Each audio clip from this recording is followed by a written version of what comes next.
Jesus realmente desceu ao inferno. Entre sua morte e ressurreição, ele subiu às alturas, levou cativo o cativeiro e concedeu dons aos homens. Ora, o que dizer ele subiu, senão que também havia descido até as regiões inferiores da terra? Aquele que desceu é também o mesmo que subiu acima de todos os céus, para preencher todas as coisas. Efésios capítulo 4, versos 8 a 10. Para onde Jesus foi após morrer? Ele desceu ao inferno? Veja o que a Bíblia diz. Mas antes de respondermos essas perguntas, precisamos ponderar sobre algo. Afinal, por que Jesus precisou morrer para nos salvar do inferno? A fé cristã deixa bem claro que somos mais do que apenas criaturas físicas. Somos uma amálgama do espiritual e do físico. A morte física e a espiritual começam com a queda. E desde então, cada criança nascida nasceu no mundo em que imediatamente inicia uma marcha em direção à morte física. Mas não só isso, nasce espiritualmente morta. Esta separação de Deus é o tema central da redenção proporcionada pelo sacrifício de Jesus. Nela, ele venceu a morte e também providenciou o caminho para estarmos espiritualmente vivos novamente. Ele rasgou o véu da separação, para que pudéssemos acessar Deus Pai e receber vida. Não há outro tópico que assombra mais a psique humana do que o da morte. E acompanhando isso, está a questão do que acontece depois que morremos. Como cristãos, encontramos as raízes da nossa crença na vida após a morte, no conceito hebraico de Sheol. No Antigo Testamento, todas as almas iam para o Sheol após a morte, e ele ocupa 2 lugares distintos dentro de suas fronteiras. Um é um lugar de tormento, e o outro é um lugar de descanso. No primeiro, os malfeitores são atormentados pelo fogo, enquanto no segundo, os recompensados são levados para o seio de Abraão, também chamado de paraíso. Foi para o seio ou paraíso de Abraão, para onde os santos do Antigo Testamento foram enviados. Lembre-se de que eles viviam sob o sistema sacrificial levítico, e o sangue animal fornecia uma cobertura para o pecado da pessoa. O Sheol era uma espécie de lugar de retenção, até que a expiação perfeita veio na forma de Jesus Cristo.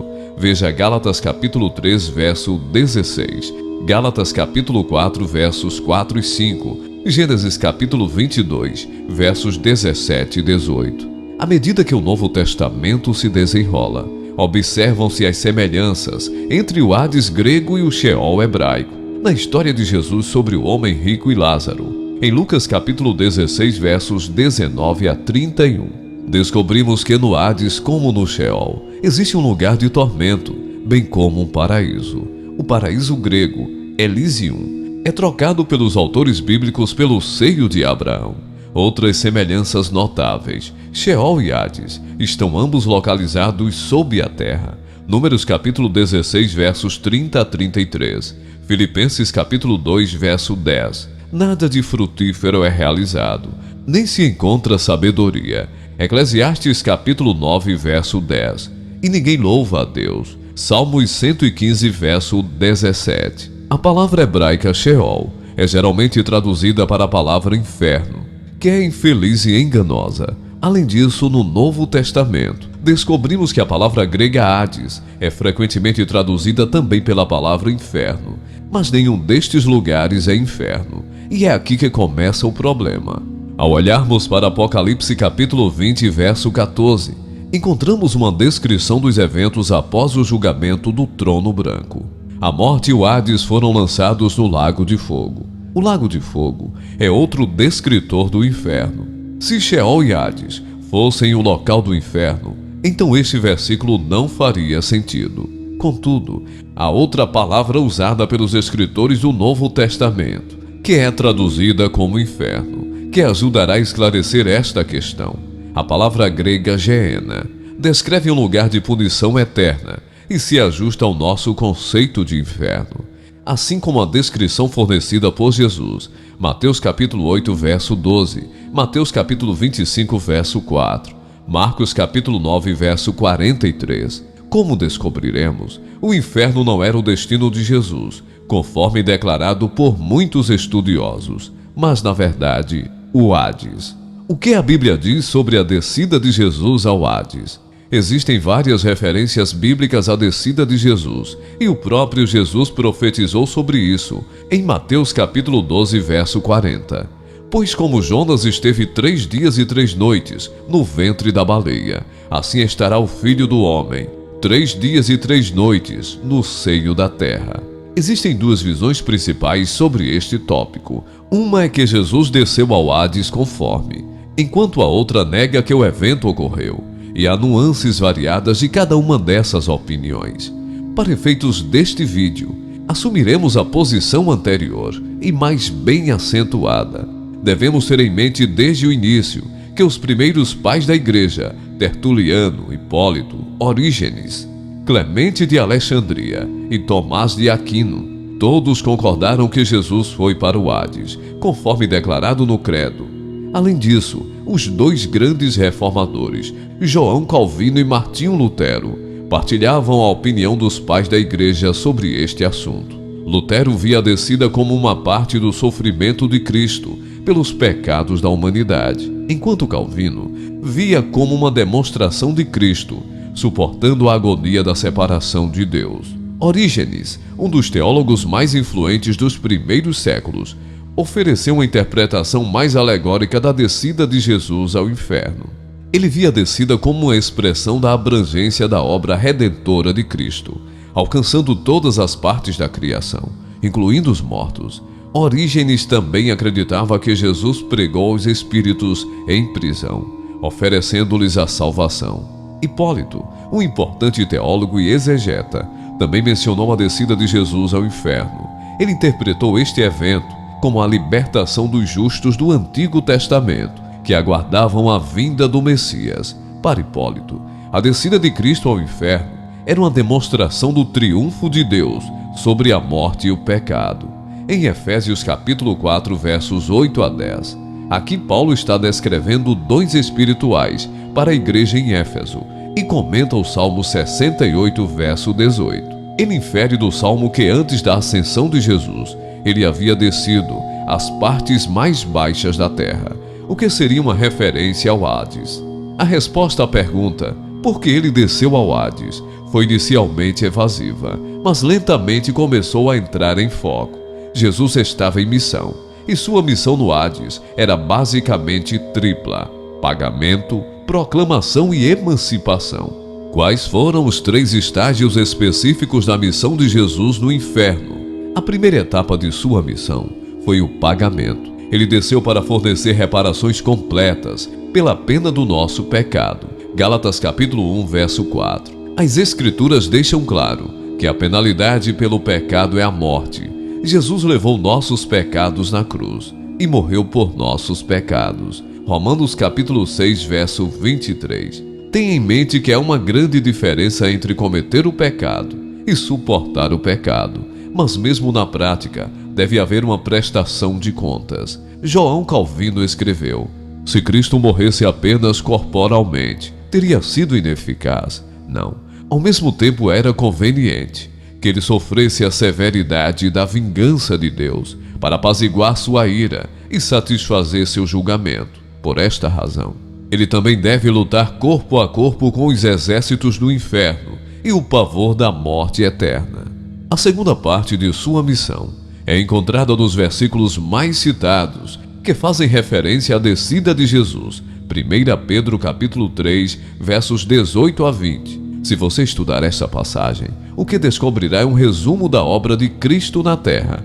Ele sofreu pelos nossos pecados, foi morto e foi vivificado pelo Espírito. No versículo 19 encontramos: ele, Jesus, foi e pregou os espíritos em prisão, dentro da visão de que Jesus desceu ao Hades. Há variações sobre o que ele pregou e para quem ele estava pregando.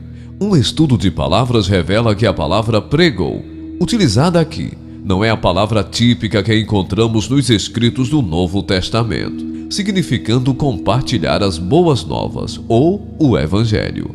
Essa palavra grega é evangelho. Em vez disso, o que encontramos nesta passagem é a palavra grega kerusso, que seria melhor traduzida, no contexto usado aqui, para proclamar. Agora, entenda que querusso poderia ser usado para descrever alguém que prega o evangelho, mas seu uso predominante parece ser o de anunciar ou proclamar. Então, se deduzirmos que ele não estava pregando o evangelho, o que ele estava anunciando ou proclamando? E novamente, para quem?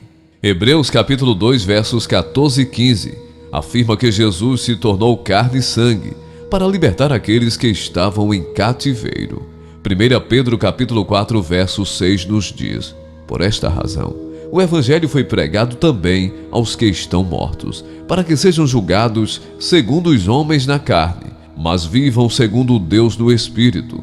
Esta pregação que Jesus realizou no Hades foi a proclamação a Satanás de que o seu direito de reinar tinha sido anulado para aqueles redimidos por ele. Jesus estava falando ao diabo e seus demônios sobre sua obra na cruz. Veja Colossenses capítulo 2, versos 14 e 15. A terceira parte de sua missão foi libertar os santos do Antigo Testamento do seio ou paraíso de Abraão. Um argumento contra a descida de Jesus é a história do ladrão penitente, encontrada no Evangelho de Lucas. No entanto, quando você lê Lucas capítulo 23, versículo 43, com atenção, a passagem não diz que o ladrão estaria com Deus no céu, mas Jesus disse a ele: você estará comigo no paraíso. Como já dizemos anteriormente, o paraíso também é conhecido como o seio de Abraão.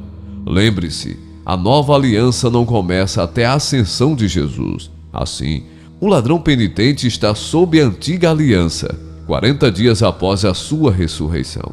Jesus ascendeu ao céu, levando consigo os santos do Antigo Testamento, que habitavam no seio de Abraão.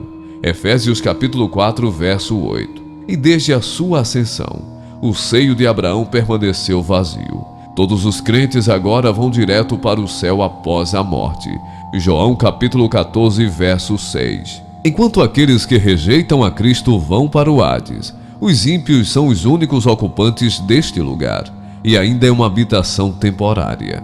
Todas essas almas serão ressuscitadas e julgadas no julgamento do trono branco, e depois serão condenadas ao lago de fogo, que é o inferno, junto com a morte e o Hades. Ver Apocalipse capítulo 20, verso 15. Entenda que todos os pecados devem ser levados em conta, e Jesus pagou o preço por cada um de nós.